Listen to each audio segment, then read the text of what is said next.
Hello aspirants, welcome to Arth Niti and welcome to another lecture of polity.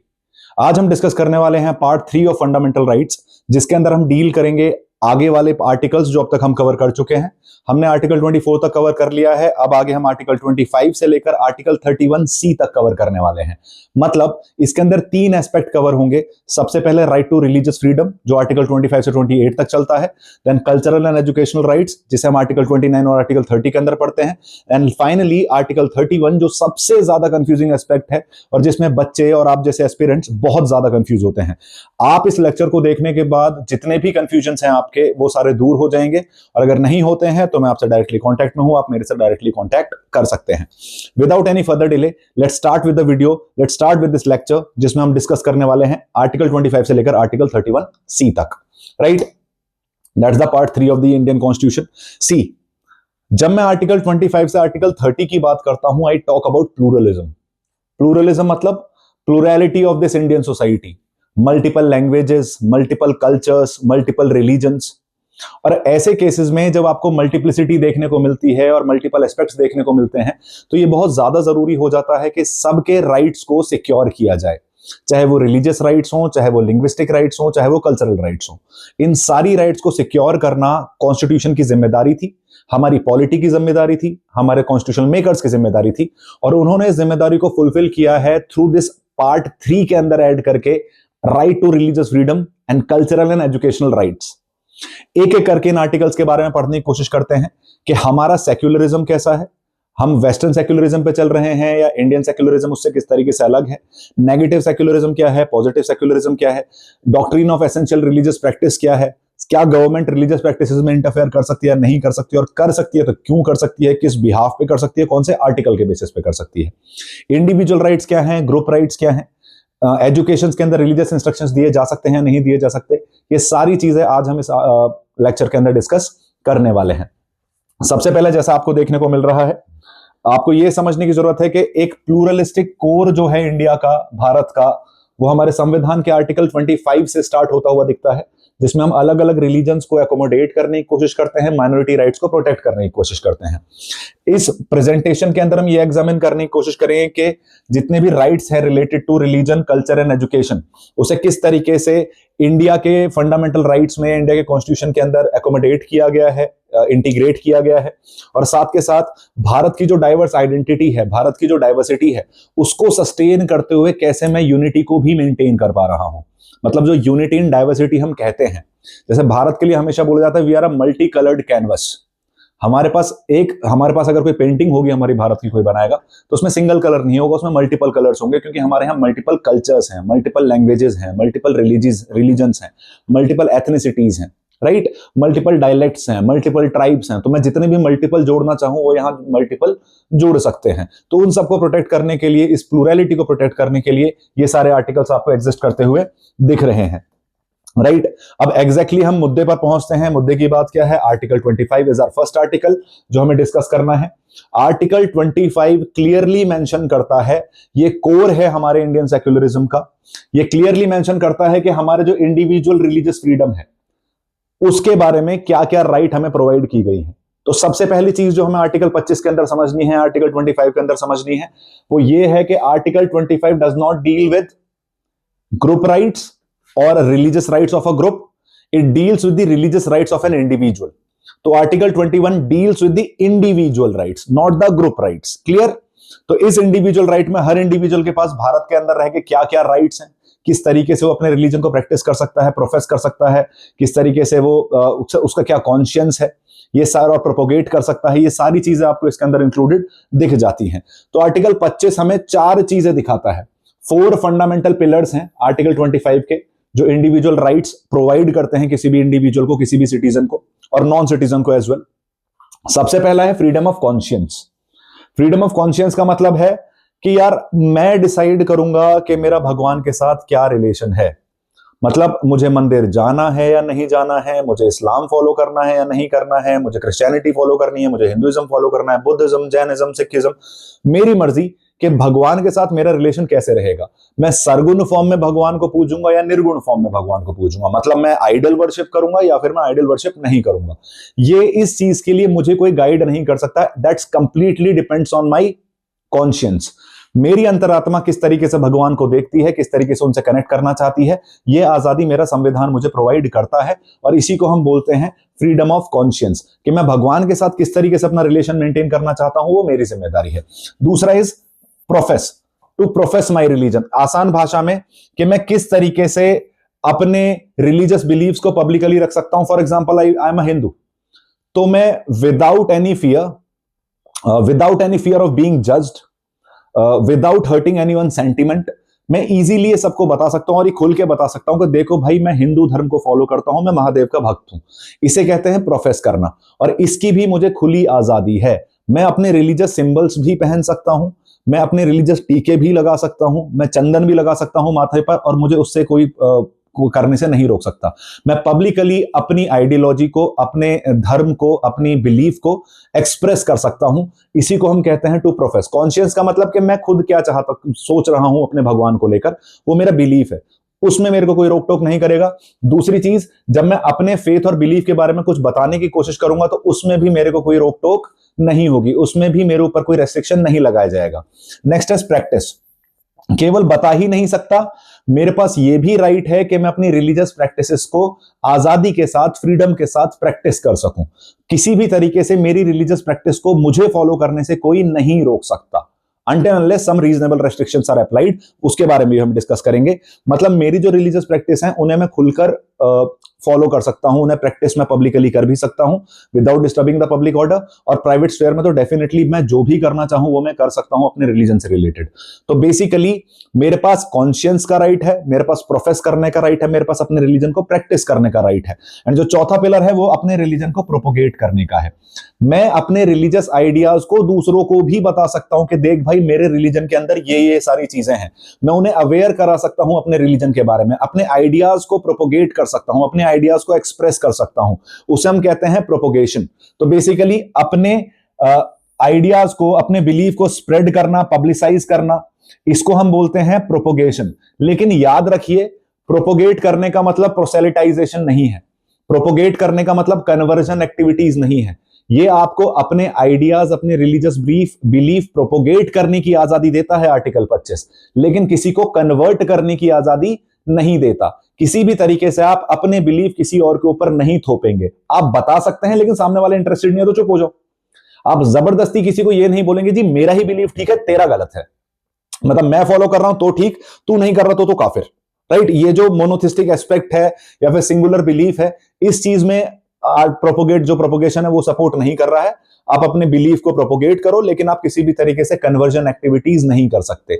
मैं वापस repeat कर रहा हूं, 4 पिलर हैं इंडिविजुअल राइट्स के, रिलीजियस फ्रीडम की अगर बात की जाए। सबसे पहला है कॉन्शियंस, फिर है प्रोफेस, फिर है प्रैक्टिस एंड देन है प्रोपोगेशन। क्लियर है ये चीज? आपको एक चीज याद रखनी है कि इन सब में जितनी भी ये फ्रीडम है, ये चारों जो फ्रीडम मुझे मिल रही है, ये सब्जेक्ट है पब्लिक ऑर्डर, मोरालिटी और हेल्थ के। और ऐसा कोई भी प्रोविजन जो पार्ट 3 के अंदर कॉन्स्टिट्यूशन को वायलेट करता हो या फंडामेंटल राइट्स को वायलेट करता हो। मतलब मैं इन सारी चीजों को प्रैक्टिस करूंगा, बट कीपिंग इन माइंड के पब्लिक ऑर्डर डिस्टर्ब नहीं होना चाहिए, किसी की मतलब इमोरल नहीं होना चाहिए मैं, और किसी भी तरीके से किसी की हेल्थ पर नेगेटिव इंपैक्ट नहीं पड़ना चाहिए। ये सारी चीजें मुझे दिमाग में रखनी है जब मुझे फॉलो करना है। इससे हमें क्या पता चलता है कि जो आर्टिकल 25 मुझे इंडिविजुअल राइट प्रोवाइड करा रहा है, मेरा संविधान जो मुझे रिलीजियस फ्रीडम की इंडिविजुअल राइट प्रोवाइड करा रहा है, ये एब्सोल्यूट नहीं है। इसके ऊपर भी रीजनेबल रेस्ट्रिक्शंस लगाए जा सकते हैं। क्लियर है ये चीज? आई गेस यहां तक आपको समझ में आ चुका होगा। आगे बढ़ते हैं। अब जो बहुत इंपॉर्टेंट एस्पेक्ट आने वाला है आर्टिकल 25 का, जो आपको समझने की बहुत ज्यादा जरूरत है, और यही हमें अलग करता है from the western model of secularism. देखो, सेक्युलरिज्म का कंसेप्ट जो है सीधा सीधा वो निकोलो मैकियावेली से निकलता हुआ दिखता है। Niccolo Machiavelli was an Italian thinker, एक बहुत बड़े स्टेट क्राफ्टमैन माने जाते हैं। आज की डेट में अगर आप किसी भी तरीके से वेस्टर्न कंट्री को देखोगे वो कैसे फंक्शन कर रही है जियोपॉलिटिकली, तो काफी हद तक अगर वो रियलिस्टिक पॉलिसीज अपना रही हैं तो वो मैकियावेली के पर्सपेक्टिव से ही अपना रही होंगी। तो मैकियावेली ने क्लियरली कहा था कि स्टेट और रिलीजन पूरी तरीके से अलग रहेंगे, क्योंकि उस टाइम पे चर्च बहुत ज्यादा इंटरफेयर कर रहा था स्टेट के अंदर, और उसकी वजह से स्टेट को हो रहा था नुकसान। तो मैकियावेली का कहना था कि रिलीजन का स्टेट में इंटरफेयर करना स्टेट के लिए नुकसानदायक है और रिलीजन के लिए भी नुकसानदायक है, इसलिए स्टेट और रिलीजन कंप्लीटली क्या रहेंगे, सेपरेट रहेंगे। इसे हम कहते हैं नेगेटिव मॉडल ऑफ सेक्युलरिज्म या फिर वेस्टर्न मॉडल ऑफ सेक्युलरिज्म, जिसमें स्टेट और रिलीजन का कोई लेना देना नहीं है, एकदम वाटर टाइट कंपार्टमेंट है।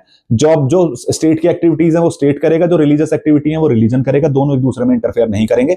दिस इज नेगेटिव फॉर्म और the western model of secularism. India ने सेक्युलरिज्म तो अपनाया लेकिन वेस्टर्न मॉडल नहीं अपनाया। हम बोलते हैं जी हमने पॉजिटिव मॉडल ऑफ सेक्युलरिज्म अपनाया। इसे इस तरीके से भी समझ सकते हो कि वहां जो एस्पेक्ट देखने को मिल रहा है वो मिल रहा है equidistance in the sense individual, religion, state सब एक दूसरे से बराबर बराबर डिस्टेंस पर है, कोई एक दूसरे के अंदर इंटरफेयर नहीं करेगा। लेकिन भारत जो है वो पॉजिटिव मॉडल ऑफ सेक्युलरिज्म पे चलता है, वो प्रिंसिपल्ड डिस्टेंस मॉडल सेक्युलरिज्म पे चलता है। इसका मतलब यह है स्टेट का कोई ऑफिशियल रिलीजन नहीं है, पर इसका मतलब यह नहीं है कि स्टेट रिलीजन के अंदर इंटरफेयर नहीं कर सकता। स्टेट रिलीजन के अंदर इंटरफेयर कर सकता है फॉर माइनॉरिटी प्रोटेक्शन, वो स्पेशल प्रोविजंस बना सकता है माइनॉरिटी के लिए, या फिर अगर उसे कोई ऐसी चीज देखने को मिल रही है कि सोशल इविल एग्जिस्ट कर रहा है किसी रिलीजन के अंदर, या सोशल वेलफेयर नहीं हो पा रहा है किसी भी रिलीजियस एक्टिविटी की वजह से या रिलीजियस प्रैक्टिस की वजह से, तो स्टेट वहां इंटरफेयर आपको एंटर करता हुआ, स्टेट आपको वहां इंटरफेयर करता हुआ दिख सकता है। इसका मतलब यह है कि वो जो कंप्लीट वाटरटाइट कंपार्टमेंट एग्जिस्ट करते हैं वेस्टर्न मॉडल ऑफ सेक्युलरिज्म में, वो इंडियन मॉडल ऑफ सेक्युलरिज्म में एग्जिस्ट नहीं करते। यहां मैं माइनॉरिटी के लिए स्पेशल प्रोविजन बना सकता हूं, यहां मैं किसी भी रिलीजियस प्रैक्टिस में इंटरफेयर कर सकता हूं अगर वो मेरी कोर आइडियाज या किसी और फंडामेंटल राइट्स के साथ वो वायलेटिव पाई जाती है, तो कंप्लीट सेपरेशन आपको यहां देखने को नहीं मिलता है। आई गेस आप समझ गए होंगे, Indian model is positive model of secularism and the western model is negative model of secularism. Indian model is principled distance model and the western model is equidistance model. ये चीजें आपको समझने की जरूरत है। हमारा वाला मॉडल हमारी लैंडस्केप को, हमारी सिचुएशंस को देखकर बनाया गया है, rather than just copy pasting the earlier model. और आपको यह भी पता है कि हमने स्पेसिफिकली सेक्युलरिज्म कभी ऐड किया नहीं था कॉन्स्टिट्यूशन में टिल 42nd अमेंडमेंट, जब वो प्रीएम्बल के अंदर सेक्युलरिज्म टर्म ऐड कर दिया गया।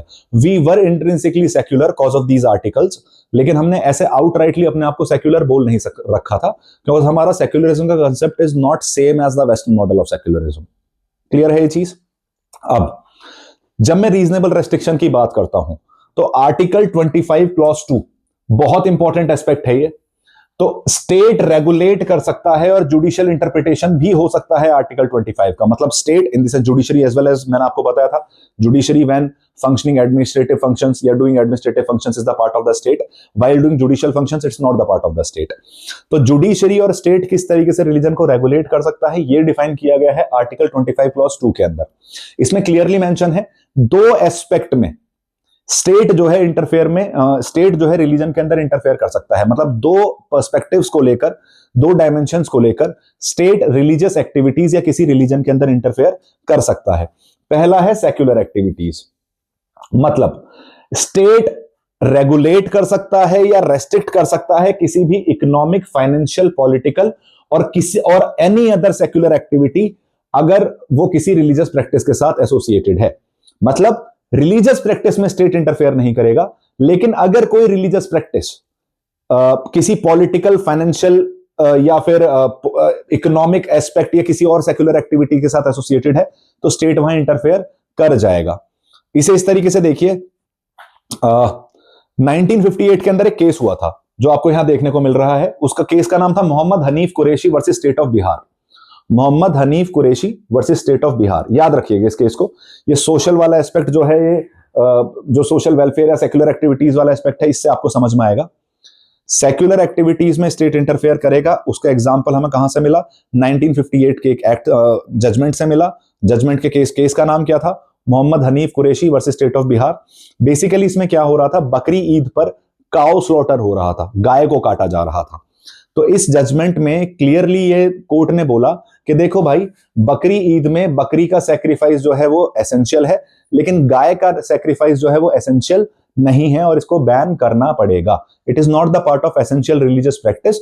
तो आप इसे सेक्युलरिज्म के नाम पर या रिलीजियस प्रैक्टिस के नाम पर कंटिन्यू नहीं कर सकते। तो कोई भी secular activity which is not essential for religion, कोई भी इकोनॉमिक, पॉलिटिकल और financial activity which is the part of religious practice, उसमें स्टेट इंटरफेयर कर सकता है। तो पहली चीज मुझे समझ में आ गई, सेक्युलर एक्टिविटीज में स्टेट इंटरफेयर करेगा। दूसरा है सोशल वेलफेयर एंड रिफॉर्म।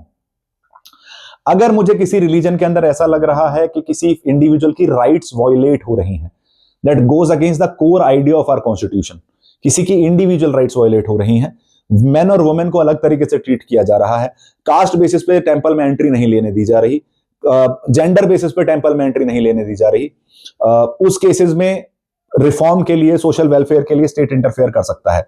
सबसे बेस्ट एग्जांपल है इसका रिसेंटली शायरा बानो केस।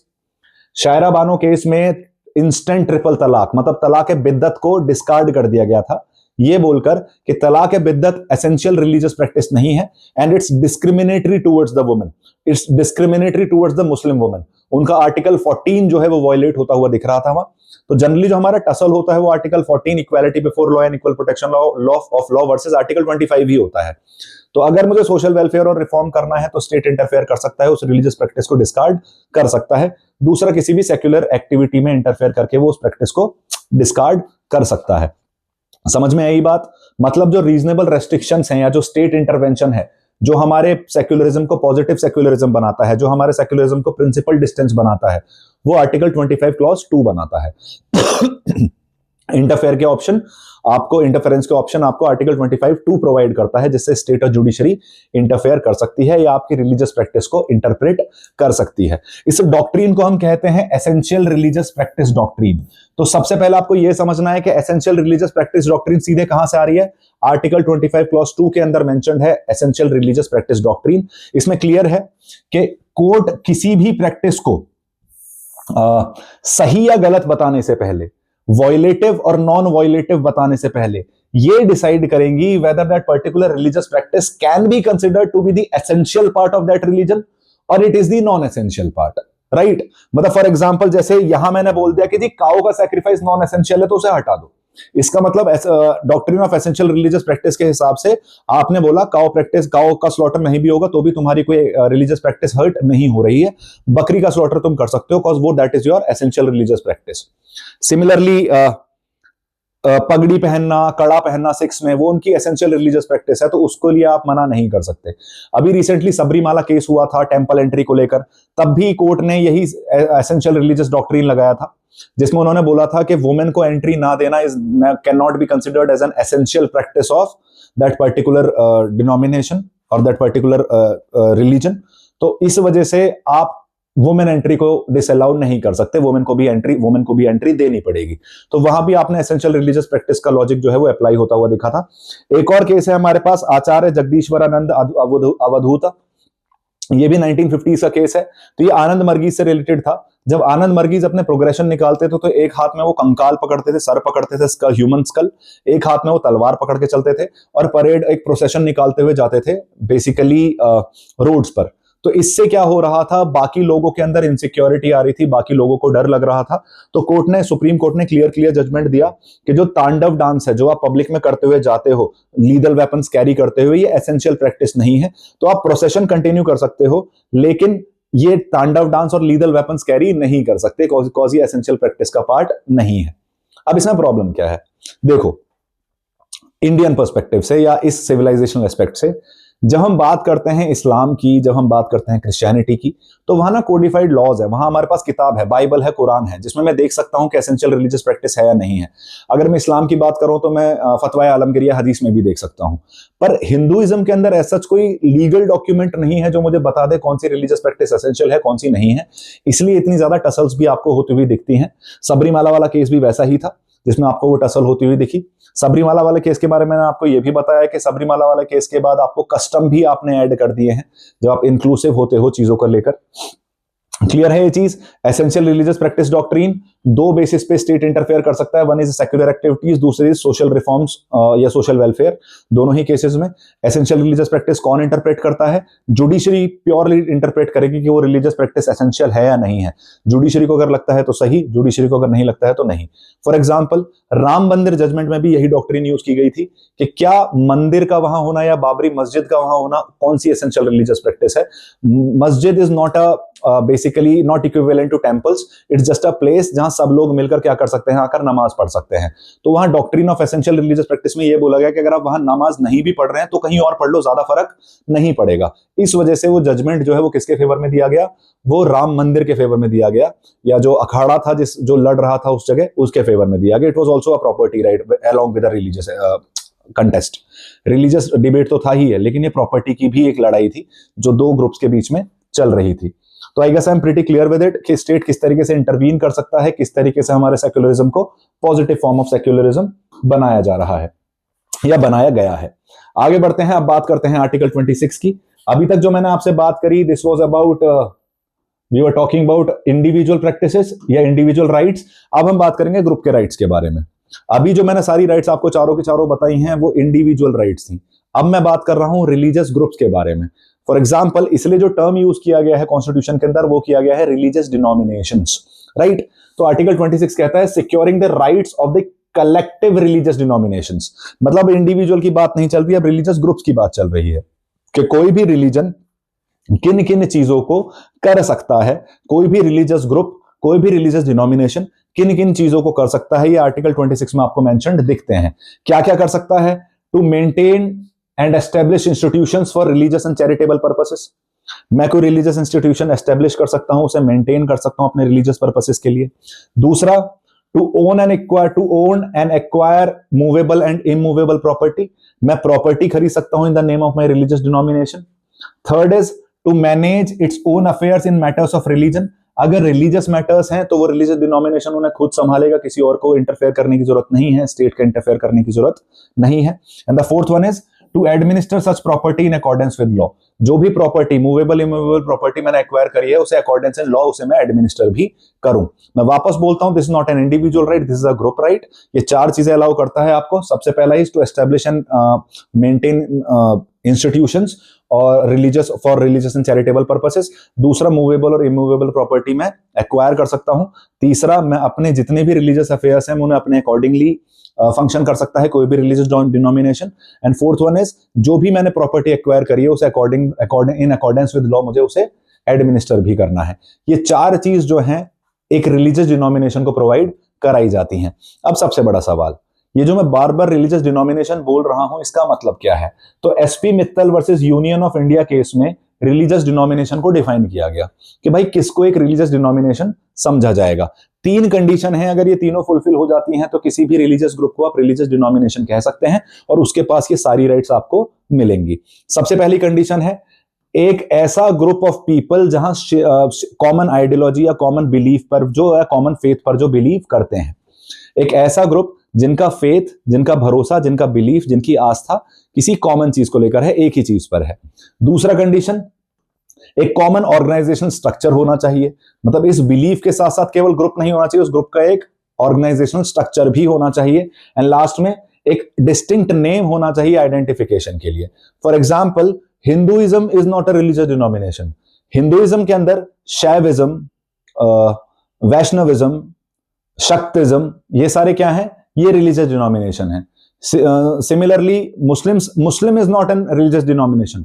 दाऊदी वोहराज, सुन्नीज, शियाज, ये सब क्या है, ये रिलीजियस डिनोमिनेशंस हैं। समझ में आई ये बात। मतलब रिलीजियस डिनोमिनेशन का मतलब रिलीजन नहीं है, उस रिलीजन के अंदर भी कुछ ग्रुप्स हो सकते हैं, उन्हें आइडेंटिफाई किया जाता है रिलीजियस डिनोमिनेशन की तरह। और ये तीनों कंडीशन जब वो फुलफिल कर देते हैं तो उन्हें रिलीजियस डिनोमिनेशन आइडेंटिफाई कर दिया जाता है। और अगर उन्हें रिलीजियस डिनोमिनेशन आइडेंटिफाई कर लिया गया है तो उनके पास ये चारों राइट एग्जिस्ट करती हैं। ये उस ग्रुप के पास ये पर्टिकुलर राइट्स आपको जाती हुई दिख जाती है। जैसे मैंने एग्जाम्पल यहां भी लिखे हैं, Shaivism, Vaishnavism, Shia and Sunni, these are the example of religious denominations. दूसरी चीज, आर्टिकल 25 के साथ क्या रिलेशन है आर्टिकल 26 का। जैसे मैंने आर्टिकल 25(2) में तो देख ही लिया कि इंडिविजुअल रिलीजियस प्रैक्टिसेस के ऊपर भी अप्लाई होगा वो चीज, अगर वो सेक्युलर एक्टिविटी है या फिर वो सोशल वेलफेयर और सोशल रिफॉर्म के लिए जरूरी है। सिमिलरली आर्टिकल 25 जो है वो मैंने जैसे बोला इंडिविजुअल राइट्स पर तो अप्लाई हो ही रहा है, साथ के साथ ये ग्रुप की राइट्स पर भी अप्लाई हो रहा है। सुप्रीम कोर्ट ने एक केस हुआ था जिसे हम बोलते हैं श्री वेंकट रमन्ना देवरू। इस केस के अंदर ये क्लैरिफाई किया था कि जो article 25 clause 2 sub clause B के जो प्रोविजंस हैं वो इस पर भी अप्लाई होते हैं। मतलब कौन से वाले, सोशल रिफॉर्म वाले। अगर सोशल रिफॉर्म के बेसिस, देखो सेक्युलर एक्टिविटी है तो वैसे भी स्टेट इंटरफेयर करेगा, उसमें तो कोई बड़ी बात है नहीं, लेकिन यहां रिलीजियस डिनोमिनेशन के केस में भी सोशल रिफॉर्म के लिए, जैसे ट्रिपल तलाक हुआ या सबरीमाला टेंपल में एंट्री हो गई, उस केसेस में भी आप इंटरफेयर कर सकते हो। ये चीज क्लियर है। मैंने वापस बता दिया, चार चीजें किसको मिलेंगी, ग्रुप राइट है, रिलीजियस डिनोमिनेशन को मिलेंगी। रिलीजियस डिनोमिनेशन कौन है, कोर्ट ने हमें बता दिया एसपी मित्तल केस में, ये तीन कंडीशन फुलफिल कर लो, रिलीजियस डिनोमिनेशन आपको आइडेंटिफाई कर लिया जाएगा और ये चारों राइट्स मिल जाएंगी। और अगर आर्टिकल 25 का रिलेशन देखा जाए 26 के साथ, तो आर्टिकल 25 क्लॉज 2 जो है वो भी आर्टिकल 26 के ऊपर अप्लाई होता है। मतलब सोशल रिफॉर्म और वेलफेयर के लिए स्टेट इंटरफेयर कर सकता है किसी भी रिलीजियस डिनोमिनेशन की रिलीजियस प्रैक्टिस में। क्लियर है? आई गेस क्लियर हो चुका होगा, नहीं है तो एक बार वापस जाओ, दोबारा सुनो जो मैंने बोला है। राइट, आगे बढ़ते हैं। अब आते हैं हम आर्टिकल 27 और 28 पर। आर्टिकल 27 क्लियरली बोलता है किसी भी इंसान से टैक्स नहीं लिया जाएगा अपने रिलीजन को प्रमोट और मेंटेन करने के लिए। No person shall be compelled to pay any tax for the promotion और maintenance of any particular religion. किसी भी पर्टिकुलर रिलीजन, जो भी मेरा रिलीजन है, उसे अगर मैं प्रोपोगेट करना चाहता हूं, उसे मैं मेंटेन करना चाहता हूं, तो मेरे से टैक्स नहीं लिया जा सकता। सिंपल सा रैशनल ये है कि पब्लिक का पैसा, आप ये देखते हैं कि जो टैक्स का पैसा है ना, जो सरकार कलेक्ट कर रही है, वो किसी भी रिलीजियस एक्टिविटी के लिए इस्तेमाल नहीं किया जा सकता। फॉर एग्जाम्पल, आपने देखा होगा कि जब राम मंदिर बना था तो क्वेश्चन उठा था कि सरकार राम मंदिर बनवा रही, सरकार राम मंदिर नहीं बनवा सकती, टैक्स के पैसे से राम मंदिर नहीं बन सकता था, वो अगेंस्ट द कॉन्स्टिट्यूशन हो जाता। वो पैसा डोनेशन, वो जो मंदिर है वो डोनेशन के पैसों से बना। रीजन बीइंग क्योंकि सरकार टैक्स का पैसा किसी भी रिलीजियस एक्टिविटी के लिए इस्तेमाल नहीं कर सकती। कुछ एक्सेप्शंस हैं इसमें, जैसे फॉर एग्जांपल अब आप मेरे से ये सवाल पूछ सकते हो कि यार हज सब्सिडी जो प्रोवाइड कर रहे हो तो टैक्स के पैसे से जा रही है, तो माइनॉरिटी प्रोटेक्शन के नाम पर कुछ स्पेशल प्रोविजंस बनाए जा सकते हैं, लेकिन जनरली किसी भी तरीके से टैक्स के पैसे को रिलीजियस प्रैक्टिसेस में या रिलीजियस अफेयर्स में यूज नहीं किया जा सकता। और यही कारण है कि किसी भी इंडिविजुअल से अपने रिलीजन को फॉलो करने के लिए टैक्स नहीं लिया जा सकता। अब आपको यह समझने की जरूरत है भाई, अब आप बोलोगे यार मैं तो वैष्णो देवी गया था, मेरे से तो वहां फीस ली थी, वो टैक्स नहीं है, वो मेंटेनेंस फीस है। वहां आपको सर्टेन सर्विसेज प्रोवाइड की जा रही हैं, तो वैष्णो देवी का जो बोर्ड है वो आपसे सर्टेन फीस लेता है जिससे उन सर्विसेज को प्रोवाइड कराया जा सके, क्योंकि सरकार से वो पैसे नहीं लेते हैं, तो वो आपके पैसों से ही चल रहा है।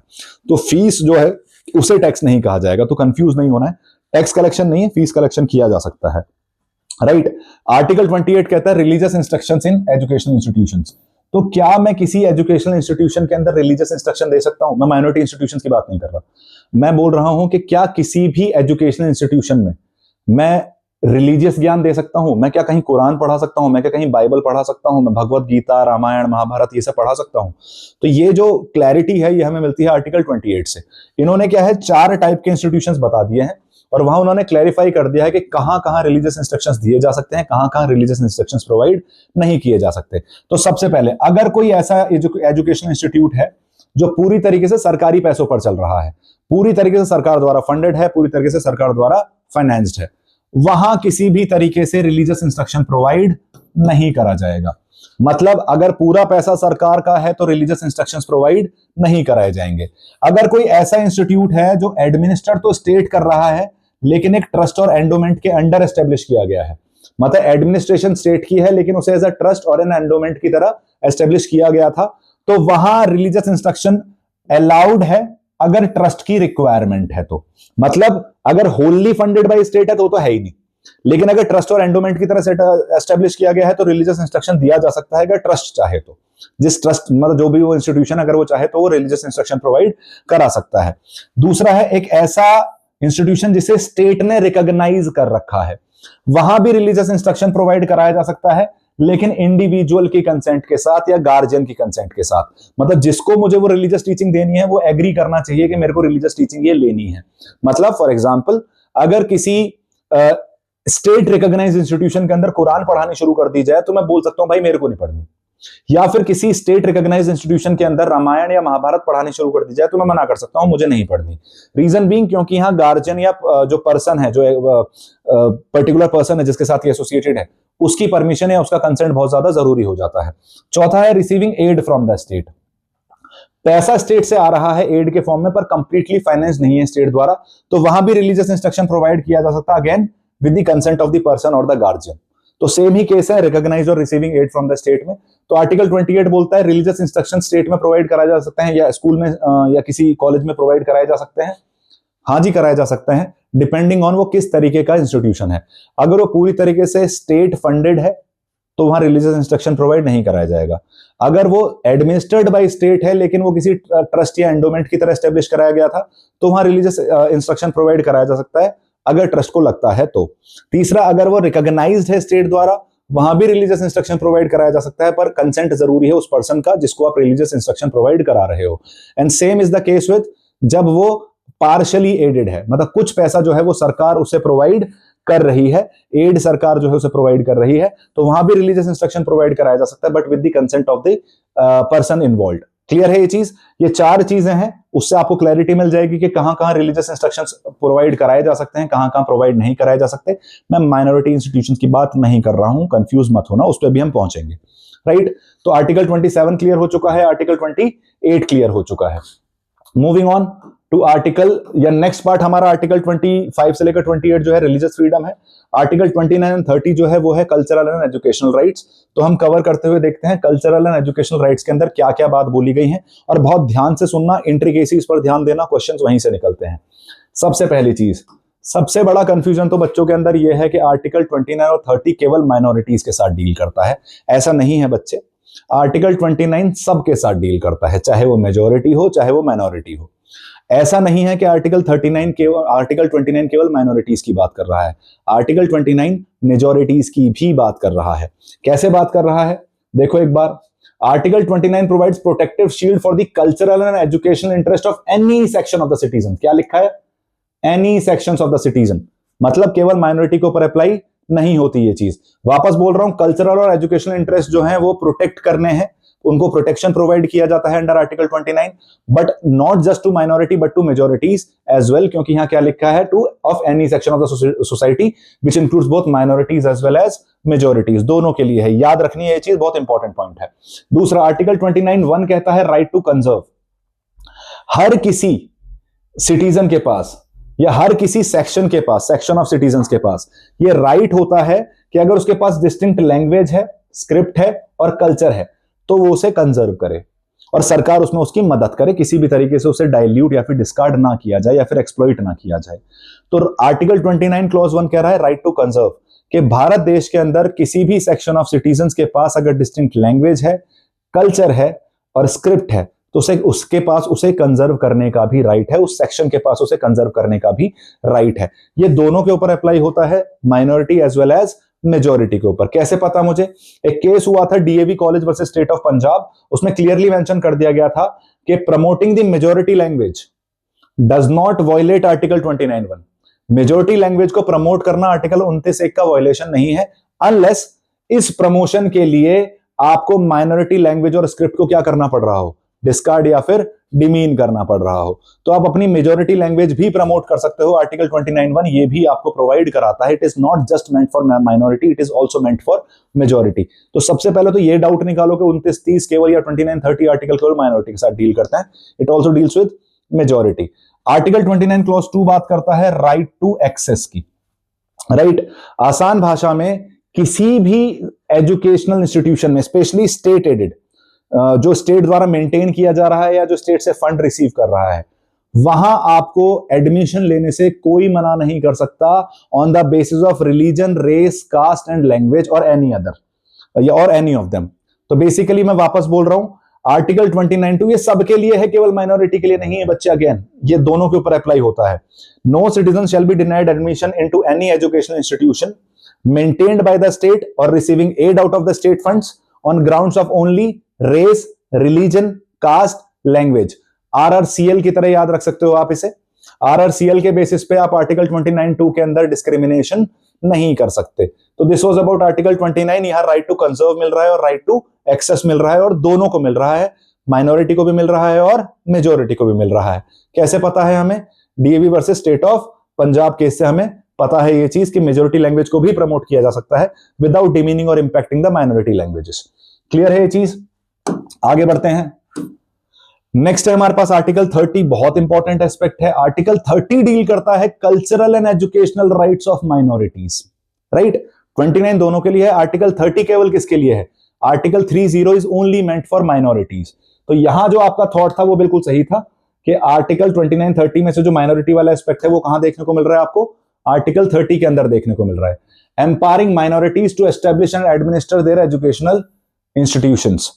यहां आर्टिकल 30 राइट प्रोवाइड करता है माइनॉरिटीज को कि वो अपने एजुकेशनल इंस्टीट्यूशंस को एस्टेब्लिश कर सकते हैं और उन्हें एडमिनिस्टर कर सकते हैं without the interference of state. बिना स्टेट के इंटरफेरेंस के वो अपने एजुकेशनल इंस्टीट्यूशंस को चला सकते हैं और बना सकते हैं। ये माइनॉरिटीज के लिए स्पेसिफिक राइट प्रोवाइड की गई है और इसी के अंदर आपको माइनॉरिटी इंस्टीट्यूशंस देखने को मिलते हैं। इसी के अंदर आपको जितने भी मदरसे हैं वो चलते हुए दिखेंगे।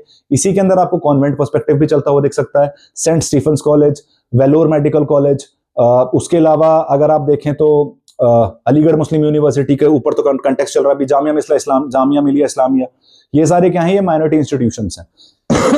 कहां से मिल रही है राइट? आर्टिकल 30 से। तो आप एडमिनिस्टर कर सकते हो और एस्टेब्लिश कर सकते हो।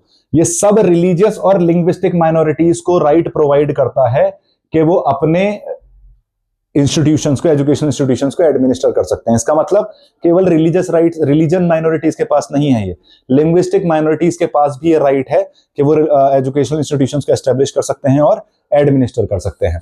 अब सबसे पहले इसका सिंपल सा लॉजिक ये है कि जिससे माइनॉरिटीज को सिक्योरिटी मिल सके, माइनॉरिटीज के पास थोड़ा सा कॉन्फिडेंस आए, माइनॉरिटीज जो है वो डर के ना रहे, माइनॉरिटीज को ऐसा ना लगे कि मेजोरिटी उनके कल्चर, लैंग्वेज और स्क्रिप्ट को क्या करेगी? खत्म कर देगी, उनके रिलीजियस बिलीफ को क्या कर देगी? डिस्कार्ड कर देगी। तो उस प्रोटेक्शन के लिए आपने ये प्रोविजन रखा है इसके अंदर कि हर कोई रिलीजन जो माइनॉरिटी रिलीजन है वो अपना इंस्टीट्यूशन, एजुकेशन इंस्टीट्यूशन खोल सकता है और एडमिनिस्टर कर सकता है। अब सबसे पहली चीज, माइनॉरिटी है कौन? एक चीज याद रखनी है, माइनॉरिटी कॉन्स्टिट्यूशन के अंदर डिफाइंड नहीं है। संविधान माइनॉरिटी को डिफाइन नहीं करता है, केवल दो टाइप की माइनॉरिटी को आइडेंटिफाई करता है, that is linguistic and religious. हमारे यहां माइनॉरिटी को केवल दो ही बेसिस पर आइडेंटिफाई किया गया है, या तो रिलीजन के बेसिस पर या फिर लैंग्वेज के बेसिस पे। और संविधान किसी भी तरीके से माइनॉरिटी को डिफाइन नहीं करता है। इसका जो जुडिशियल इंटरप्रिटेशन है, पहले तो ये बोल दिया मैंने माइनॉरिटी डिफाइंड नहीं है संविधान के अंदर, इसका जो जुडिशियल इंटरप्रिटेशन है वो एक केस हुआ था, बहुत इंपॉर्टेंट केस है, TMA Pai foundation versus state of Karnataka. Majority of the minority वाले जो एस्पेक्ट है, माइनॉरिटी इंस्टीट्यूशंस वाले जो एस्पेक्ट है, उसे हम डील करते हैं टीएमए पाई फाउंडेशन वाले केस से। इस जुडिशियल इंटरप्रिटेशन से हमें काफी सारी चीजें पता चल चुकी थी। तो इस TMA Pai foundation versus state of Karnataka case में ये क्लियर कर दिया गया कि जब भी किसी माइनॉरिटी को आइडेंटिफाई करना होगा तो वो नेशनल बेसिस पे नहीं होगी, वो स्टेट बेसिस पे होगी। तो state is going to be the basis ये आइडेंटिफाई करने के लिए कि किसको माइनॉरिटी कहोगे, किसको माइनॉरिटी नहीं कहोगे। फॉर एग्जांपल, अगर किसी स्टेट के अंदर 90% क्रिश्चियंस हैं, 10% हिंदूज हैं, तो वहां हिंदूज को माइनॉरिटी कंसिडर किया जाएगा, क्योंकि जो बेसिस है कंसिडरेशन का, रिकॉग्निशन का, वो नेशनल बेसिस नहीं है, वो स्टेट बेसिस है। किससे पता चल रहा है मुझे? TMA Pai foundation versus state of Karnataka case से। दूसरा ऑफिशियल नोटिफिकेशन जो है, अब माइनॉरिटीज रिकॉग्नाइज कौन कौन सी कर रखी है हमने, तो national commission for minorities act जो है, उन्होंने डिफाइन किया है माइनॉरिटी को एक ऐसी कम्युनिटी जो सेंट्रल गवर्नमेंट द्वारा नोटिफाई की गई है एज माइनॉरिटी। अब सेंट्रल गवर्नमेंट ने ऐसी कौन कौन सी कम्युनिटी हैं जिन्होंने नोटिफाई कर रखा है माइनॉरिटी की तरह? मुस्लिम्स, क्रिश्चियंस, सिख्स, बुद्धिस्ट, जोरेस्ट्रियंस जिन्हें पारसीज कहते हैं, और जैन्स। तो जो सबसे लास्ट में ऐड की गई है वो जैन है। 2014 में जैन को भी माइनॉरिटी स्टेटस प्रोवाइड कर दिया गया था, उससे पहले उनके पास वो माइनॉरिटी स्टेटस नहीं था। मैं वापस रिपीट कर रहा हूं, माइनॉरिटी डिफाइंड है नहीं। तो हमें कैसे पता चलता है माइनॉरिटी रिकॉग्नाइज कैसे करेंगे? स्टेट बेसिस पे करेंगे। किससे पता? टीएमए पाई फाउंडेशन केस से पता। इसके अलावा जो डेफिनेशन है वो नेशनल माइनॉरिटी एक्ट के अंदर ये बोला गया है, जो भी सेंट्रल गवर्नमेंट जिन जिनको भी रिकॉग्नाइज करती है माइनॉरिटी, उन सबको माइनॉरिटी स्टेटस प्रोवाइड कर दिया जाएगा। वो ये सारी कम्युनिटीज हैं, ये सारे रिलीजन्स हैं जिनको माइनॉरिटी स्टेटस प्रोवाइड कर दिया गया है। सबसे latest to be added in it is Jain community. Clear है? अब सबसे पहले ये समझने की कोशिश करो कि राइट टू एस्टेब्लिश, जो दो एस्पेक्ट है इसके, कि सबसे पहली चीज तो ये है कि जब मैं right to establish education institutions की बात करता हूं, तो क्या मैं स्कूल एस्टेब्लिश करने की बात कर रहा हूं, कॉलेज एस्टेब्लिश करने की बात कर रहा हूं?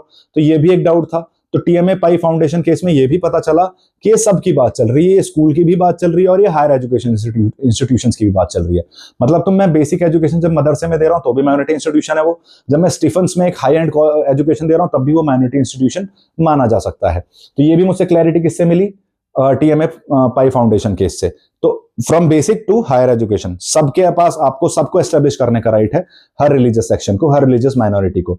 राइट टू एडमिनिस्टर, पूरी तरीके से कोई भी माइनॉरिटी, अगर कोई माइनॉरिटी इंस्टीट्यूशन है तो उस इंटरनल एस्पेक्ट को कंप्लीटली खुद रन करेगी विदाउट एनी एक्सटर्नल इंटरफेरेंस।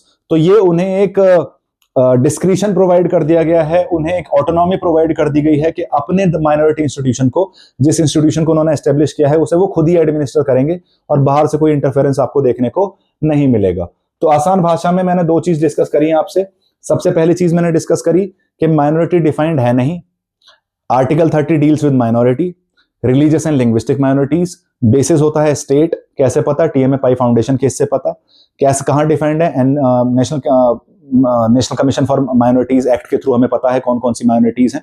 सबसे लेटेस्ट कौन सी ऐड हुई है? जैन ऐड हुई है 2014 के अंदर। दो चीजें हैं, right to establish and right to administer. Establish मतलब कोई सा भी, बच्चों का स्कूल भी और बड़ों का कॉलेज भी, और एडमिनिस्टर का मतलब है कंप्लीटली इंटरनली वो रिलीजन ही रन करेगा, उसे स्टेट इंटरफेयर या किसी भी तरीके से एक्सटर्नल इंटरफेरेंस उसके अंदर देखने को नहीं मिलेगा। मूविंग ऑन, आगे चलते हैं। अब सबसे पहले ये बात है कि अब कुछ इंस्टीट्यूशंस ऐसे हैं, माइनॉरिटी इंस्टीट्यूशंस, कुछ तो एडेड हैं और कुछ को अनएडेड बोला जा सकता है। मतलब कुछ ऐसे हैं जो सरकार से पैसे ले रहे हैं, कुछ ऐसे हैं जो सरकार से पैसे नहीं ले रहे, और दोनों में जो पर्सपेक्टिव हैं, जो डीलिंग्स हैं, वो डिफरेंट है, एग्जैक्टली सेम तरीके से फंक्शन नहीं करती, स्पेशली एडमिशंस में।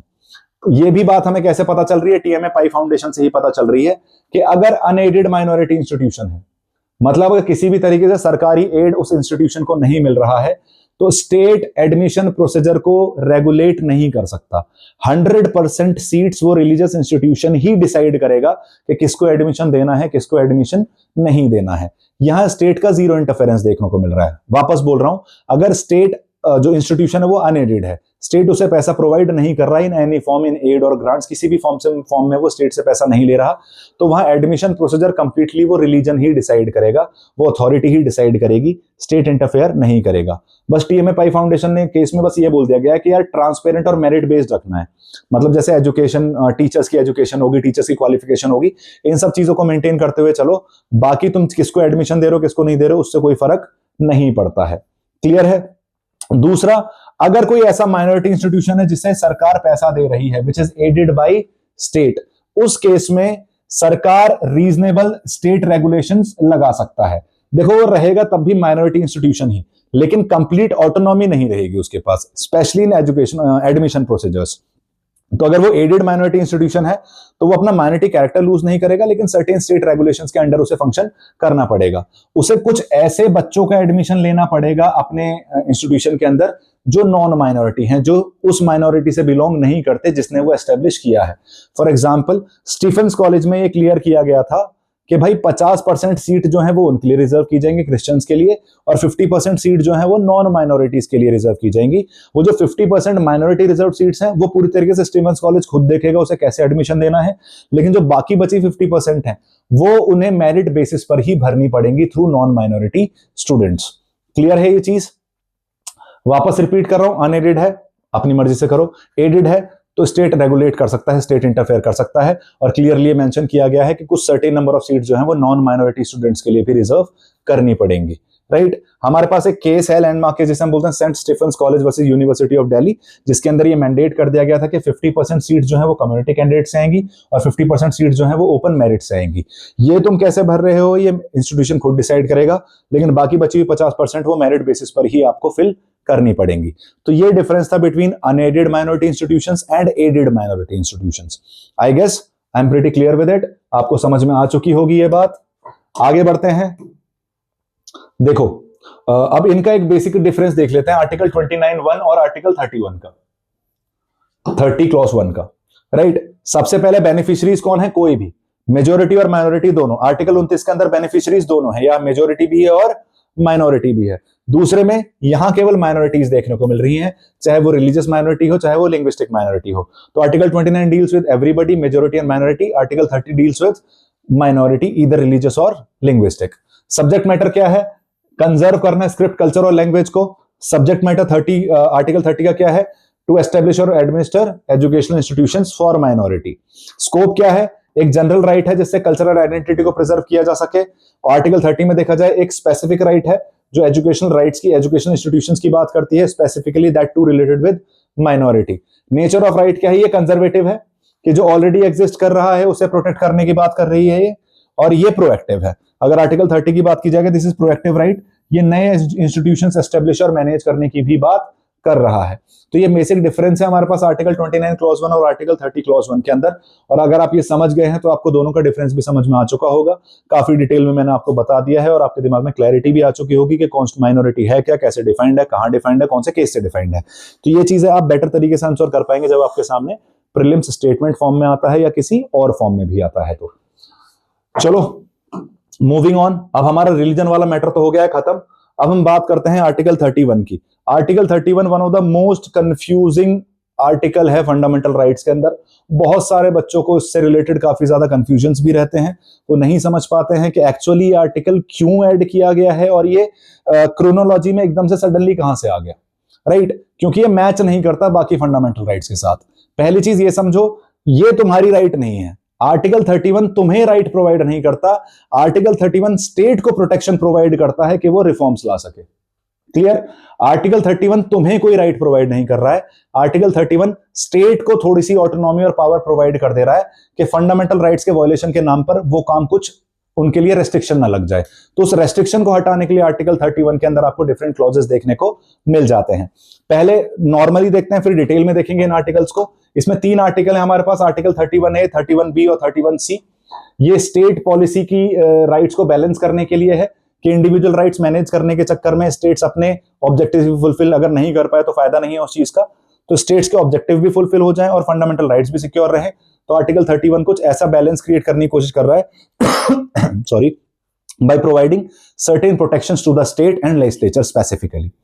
सबसे पहला इसका कोर पर्पस यह है कि इम्यूनिटी प्रोवाइड कराना उन लॉज को जिन्हें डिस्कार्ड किया जा सकता है इस बेसिस पे कि आर्टिकल 14 और 19 का वायलेशंस है। मतलब अगर सरकार कोई ऐसा लॉ बनाती है जिससे आर्टिकल 14 और 19 वायलेट होती है तो वो लॉ डिस्कार्ड कर दिया जाएगा according to article 13, according to judicial review. तो उस चीज से स्टेट को प्रोटेक्शन चाहिए था और इस वजह से उन्होंने आर्टिकल 31 ऐड किया है। दूसरा हमारे पास एस्पेक्ट ये देखने को मिल रहा है कि ये कॉन्स्टिट्यूशनल बटरेस है। आसान भाषा में, सरकार अगर कोई लार्जर सोशियो इकोनॉमिक रिफॉर्म लाने की कोशिश करती है तो लोगों की राइट्स बीच में ना आए उस सोशियो इकोनॉमिक रिफॉर्म को इंप्लीमेंट करते टाइम। तो उसके लिए भी प्रोटेक्शन की जरूरत थी स्टेट को, उसके लिए ये 3 आर्टिकल ऐड किए गए हैं। अब एक एक करके हम आर्टिकल 31A, 31B और 31C की बात करेंगे। पहले एक लाइट पर्सपेक्टिव में देख लेते हैं, एक सिंगल लाइन में देख लेते हैं। आर्टिकल 31A उन लॉज को प्रोटेक्ट करता है जो लैंड रिफॉर्म्स और एग्रेरियन रिफॉर्म्स के लिए लाए गए थे। जैसे जब जमींदारी अबॉलिश की गई थी तो उन्हें राइट टू प्रॉपर्टी के नाम पे डिस्कार्ड ना कर दिया जाए, इसे पहले ही बोल दिया 31A के अंदर कि जी ऐसा कर सकते हैं हम। 31B बोलता है कि फर्स्ट अमेंडमेंट के थ्रू 9th शेड्यूल ऐड कर दिया गया है और 9th शेड्यूल के अंदर जो भी चीज ऐड हो जाएगी वो जुडिशियल रिव्यू से बाहर हो जाएगी। दिस 31B, अगेन एक प्रोटेक्शन मिल रहा है स्टेट को। देन वी हैव 31C, ये उन लॉज को इनेक्ट करता है जो 39B और 39C, मतलब इनइक्वालिटी ऑफ इनकम को कम करने के लिए और कंसंट्रेशन ऑफ वेल्थ को कम करने के लिए जो लॉज बनाए जाएंगे, अगर वो 14 आर्टिकल और 19 आर्टिकल के वायलेशन भी है तो भी चल जाएगा। ये चीज ये क्लियरली मेंशन कर रखी है इन्होंने कहा आर्टिकल 31C के अंदर। तो अब इन्हें एक बार डिटेल में देख लेते हैं कि 31A, 31B और 31C क्या कह रहे हैं। सबसे पहले डील करेंगे हम आर्टिकल 31A के साथ। ये बेसिकली एक शील्डिंग है एग्रेरियन और इकोनॉमिक रिफॉर्म्स के साथ के लिए। जब हम आजाद हुए तो हमारे यहाँ बहुत सारे लैंडलेस लेबरर्स थे, जमींदारी सिस्टम एग्जिस्ट करता था, परमानेंट सेटलमेंट अभी भी चल रहा था, कहीं कहीं रैयतवारी और महलवारी भी चल रहा था। तो इन चीजों को दूर करने के लिए, फार्मर्स की लाइफ को बेटर बनाने के लिए, जमीन को इक्वली डिवाइड करने के लिए, मुझे किसी से जमीन छीननी पड़ेगी और दूसरों को देनी पड़ेगी। लेकिन अगर मैं किसी से जमीन छीनता तो मेरा वो क्या हो जाता, फिर वो बेसिकली फंडामेंटल राइट का वायलेशन हो जाता। तो ये एक शील्ड क्रिएट की गई स्टेट के लिए, जिससे अगर वो ऐसे लैंड रिफॉर्म्स लाते हैं तो किसी भी तरीके से उनकी राइट्स को वायलेटिव ना माना जाए या फंडामेंटल राइट्स को वायलेट करने के चक्कर में उन्हें डिस्कार्ड ना कर दिया जाए। तो 31A, 31B दोनों एक साथ फंक्शन करते हैं, अलग अलग नहीं करते हैं। 31A में क्लियरली मेंशन दे रखा है कि कुछ ये आर्टिकल 14 और 19 के वायलेशन के केस में प्रोटेक्शन मिल जाएगा अगर इन कैटेगरी में काम किया जा रहा है। वापस रिपीट कर रहा हूं, to validate the acquisition of zamindāries and abolition of permanent settlement, aiming to remove social economic disparities in the agricultural sector। एक शील्ड की जरूरत थी। सीधे सीधे ये बोल देगा कि ये सारे एस्पेक्ट क्या हैं, ये प्रोटेक्टेड हैं अगर लैंड रिफॉर्म्स लाने के लिए किए जा रहे हैं और आर्टिकल 14, 19 के वायलेटिव हैं तो भी। तो भी स्टेट या जुडिशरी इनके अगेंस्ट एक्ट नहीं कर सकता। सबसे पहला एक्विजिशन ऑफ स्टेट एस्टेट्स। तो आसान भाषा में जो पहली 5 चीजें हैं टोटल इसके अंदर, जो सबसे पहली बात की गई है आर्टिकल 31A के अंदर है, वो है एक्विजिशन ऑफ एस्टेट्स, कि किसी भी स्टेट के एस्टेट को, मतलब किसी भी प्रॉपर्टी को स्टेट जो है वो एक्वायर कर सकता है, ये स्टेट के राइट के विदिन है। दूसरा मैनेजमेंट टेक ओवर, ऐसा भी हो सकता है कि किसी भी प्रॉपर्टी का मैनेजमेंट जो है वो स्टेट अपने हाथ में ले ले for a limited time period in public interest. For example, कल को स्टेट मेरा घर आके भी ले सकता है ये बोलने के लिए कि पब्लिक इंटरेस्ट में मुझे थोड़े टाइम के लिए तेरा घर चाहिए, राइट। या कोई ऐसा मिशन चल रहा है जिसके लिए मेरे घर की जरूरत है, तो स्टेट बोल सकता है बेटा थोड़ा टाइम के लिए तेरा घर यूज करेंगे हम, लिमिटेड टाइम पीरियड के लिए। तो ये भी स्टेट की पावर जो है ये आर्टिकल 31A के थ्रू ही मिल रही है। दूसरा, एमालगेशन ऑफ कॉर्पोरेशंस, पब्लिक इंटरेस्ट में जो मल्टीपल कंपनीज एग्जिस्ट कर रही हैं तो उन्हें खत्म करके मैं एमालगेट कर सकता हूं, एक कर सकता हूं, मर्ज कर सकता हूं, जिससे अनहेल्दी कंपटीशन को खत्म किया जा सके। वो भी आपको इसी के थ्रू देखने को मिल रहा है। जितनी भी सिक कंपनीज को बंद किया जाता है, जितनी भी सिक कंपनीज को नई कंपनी के साथ जोड़ दिया जाता है, वो किसके थ्रू किया जा रहा है, वो भी आर्टिकल 31A के थ्रू ही किया जा रहा है। इसके अलावा notification of corporate right, modification of corporate rights, जो भी एग्जिस्टिंग राइट एग्जिस्ट करती हैं मैनेजिंग डायरेक्टर्स की, मैनेजर्स की, शेयर होल्डर्स की, जो वोटिंग राइट्स हैं, उनको भी चेंज कर सकता है स्टेट अगर जरूरत पड़ती है तो। And last but not the least, mining leases, जितने भी जो एग्जिस्टिंग राइट्स हैं related to what, mining agreement और लीज की, उनको भी सरकार अपने हिसाब से चेंज कर सकती है। जैसे फॉर एग्जांपल के कोल पर्टिकुलर तरीके से लीज किया जा रहा था, तो मैं अब दूसरे तरीके से करूंगा, ये स्टेट की जिम्मेदारी है, जिससे बेटर एफिशिएंसी और बेटर गवर्नेंस आपको देखने को मिल जाए। वापस बोल रहा हूं, 31A is a shield for state to protect it from fundamental rights violation, जिससे वो social and economic welfare programs run कर सके, सोशल एंड इकोनॉमिक डिस्पैरिटी खत्म करने के लिए लॉज बना सके। अब इसमें 5 चीजें बोली गई हैं। 31A किन 5 लॉज को प्रोटेक्ट करता है? एक्विजिशन ऑफ स्टेट्स को, मैनेजमेंट टेक ओवर को, एमलगेशन ऑफ कॉर्पोरेशंस को, मॉडिफिकेशन ऑफ कॉर्पोरेट राइट्स को, एंड लास्ट में माइनिंग लीजेस को। ये 5 चीजें आपको इसके अंदर कवर होती हुई दिख जाती हैं, जिससे अगर ये आर्टिकल 14 और 19 की वॉयलेटिव भी होती हैं तो भी कोई ज्यादा फर्क नहीं पड़ेगा। लेकिन केवल इन्हीं 5, आर्टिकल 31A केवल इन 5 एस्पेक्ट में फंक्शन करता हुआ दिख जाता है। I guess I am clear with it. आगे बढ़ते हैं, will talk about article 31B। Article 31B का जो डायमेंशन है, जो दायरा है, जो स्कोप है, वो आर्टिकल 31A से बड़ा है। इसमें क्लियरली ये समझने की कोशिश करो, 9th शेड्यूल ऐड किया गया फर्स्ट अमेंडमेंट के थ्रू, और ये बोल दिया गया कि 9th शेड्यूल के अंदर जो भी लॉ या एक्ट डाला जाएगा, जो भी लॉ, जो भी ऑर्डर 9th शेड्यूल में ऐड कर दिया गया है, वो आर्टिकल 13 के परव्यू से बाहर हो चुका है। मतलब उसके ऊपर जुडिशियल रिव्यू अप्लाई नहीं होगा। तो अगर मैं कोई ऐसी भी चीज डाल दे रहा हूं 9th शेड्यूल में जो वॉयलेट कर रही है फंडामेंटल राइट्स को या बेसिक स्ट्रक्चर को, तो उसको वॉयलेटिव नहीं माना जाएगा, उसको डिस्कार्ड नहीं किया जा सकता, उसको नल एंड वॉइड डिक्लेयर नहीं किया जा सकता।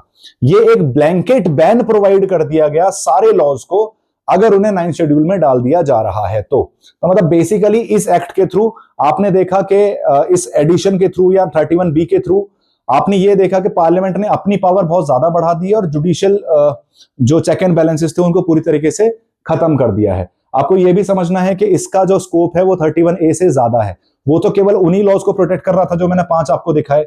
यहां कोई भी लॉ अगर 9th शेड्यूल में ऐड कर दिया जाता तो उसको प्रोटेक्शन मिल जाता था जुडिशियल रिव्यू से, उसको फिर नलिफाई नहीं किया जा सकता था। लेकिन फिर एक चेंज आया 2007 में, एक बहुत इंपॉर्टेंट केस हुआ जिसे हम बोलते हैं IR Coelho versus state of Tamil Nadu. इसके अंदर यह बोला IR कोयलो केस के अंदर कि देखो भाई, 9th शेड्यूल के थ्रू या 31B आर्टिकल के थ्रू ब्लैंकेट बैन तो नहीं लगाया जा सकता। 1973 केशवानंद भारती केस में एक डॉक्ट्रीन निकल के आई थी जिसे हम बोलते हैं doctrine of basic structure.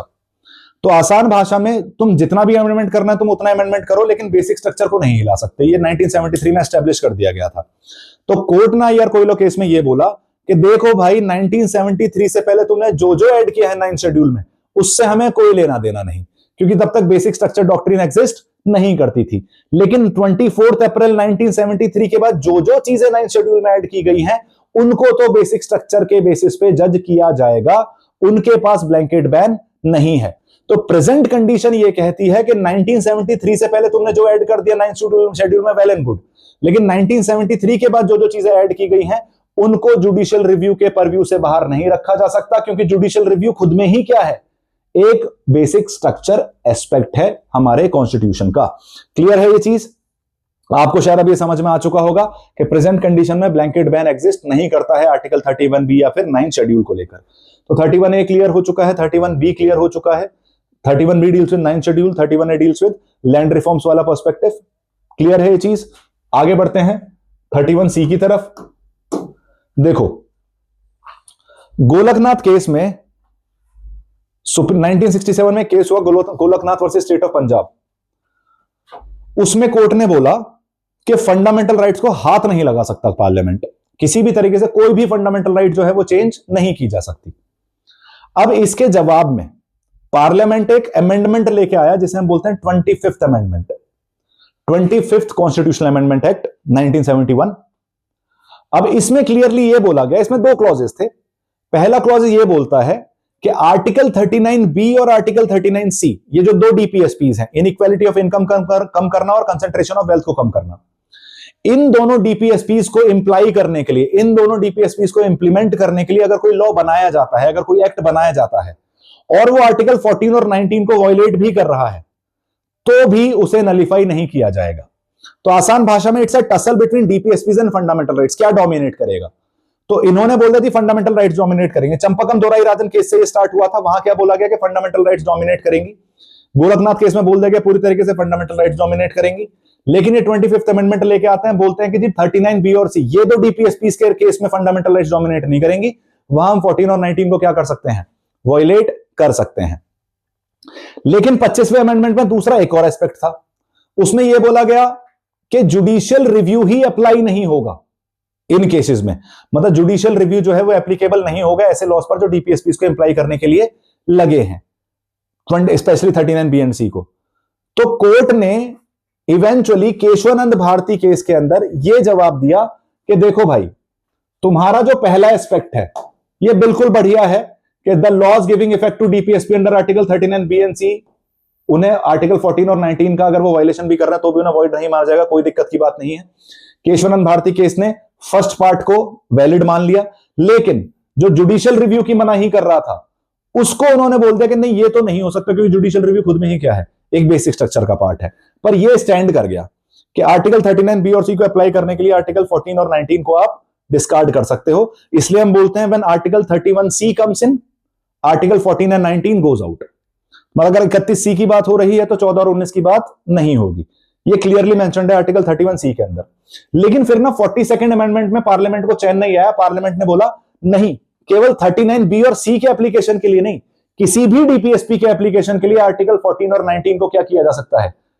Basically violet किया जा सकता है। आसान भाषा में पहले केवल दो डीपीएसपी के ऊपर था, 42nd अमेंडमेंट में इन्होंने बोल दिया नहीं यार, डीपीएसपी डोमिनेट करेंगे फंडामेंटल राइट्स के लिए, और अगर मुझे डीपीएसपी अप्लाई करने के लिए कोई लॉ बनाना है तो 14 और 19 को वायलेट कर सकता है।